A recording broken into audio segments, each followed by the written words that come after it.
Kast, are you active on social media? Yeah, What's your favourite platform? Facebook for certain things and Twitter for other things. I think Twitter's a real good place to get into, not necessarily debate, but discourse with people. Right. You've got a short amount of characters, but it's a good place for that. I think Facebook is a lot better for when you're posting your flyers or your events or so on and so forth. Tumblr's alright as well. Instagram's good for just putting your flyers up.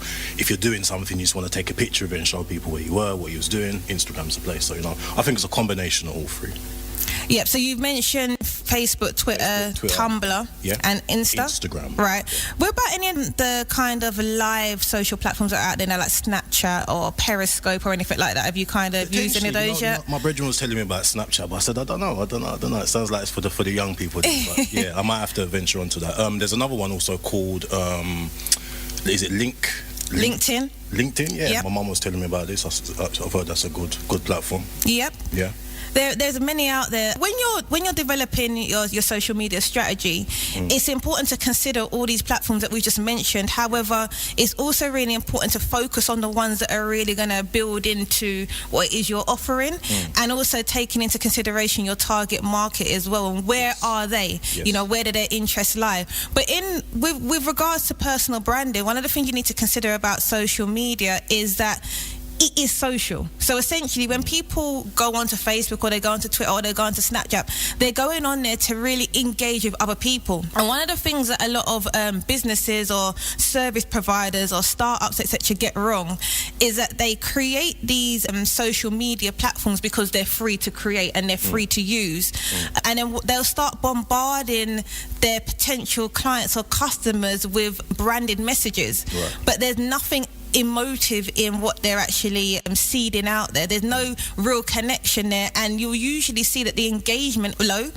And what a lot of people do get right is when they start to integrate business messages with personal updates as well. And that's really where the personal branding stuff gets into it. So what I see a lot of times, what a lot of people start to do, and again, sometimes it's consciously and sometimes it's subconsciously, is that they'll just start to talk more about what they're doing in their day-to-day that is kind of connected to their product or their service or their business. So for example, you run a hairdresser, let's say, and rather than just putting out messages about come down to my hairdresser and get a weave at half price or get a blow dry at 75% off, or just talking about all these special promotions that no one can really engage in, they'll start to talk about themselves. There may be a customer that's coming to the shop that's maybe says something that's inspiring. It still connects well to their business, but it has that human edge to it as well, and it has that human connection.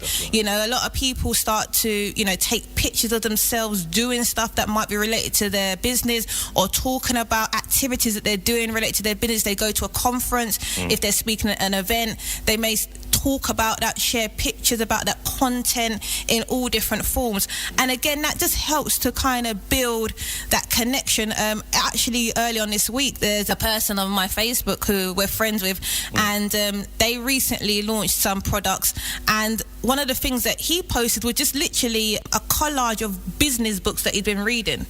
And what that kind of represents is that he's building a business and he's showing people what he's doing in order to develop that business as well. And that got a lot of engagement because that people can emphasize that other people that are trying to develop their product or service will need to read literature, read books, read blogs, read websites, business publications, etc. So when you're sharing that kind of stuff, people can kind of connect to that, and they're more likely to have that kind of engagement there as well. You just have to be mindful as well of different social media platforms because they all have their varying purposes. One of the things, again, that I see a lot on Twitter nowadays is that a lot of brands are still pushing out messages on there that don't have that human connection, and their engagement level is so low. On Twitter, that it's all about retweeting messages that you see. I don't know if you've noticed lately that that level of engagement really isn't there anymore. People aren't really sharing tweets anymore. People aren't following people as much anymore because people are bombarding it with brand related stuff. So as a business, you have to be mindful of that, and you also have to be mindful of these social media platforms, because really they don't want businesses to be promoting on their platforms for free. There is paid social marketing for that. So sometimes when they detect that this activity is going, they will actually lower your visibility. And with the algorithms that they put in place, so with the rules that they put in place, they will actually really kind of cloud and put aside things that you post. So you may have 1,000 friends or 1,000 followers, for example, and maybe only 5 or 10% of those people will ever actually see what you post.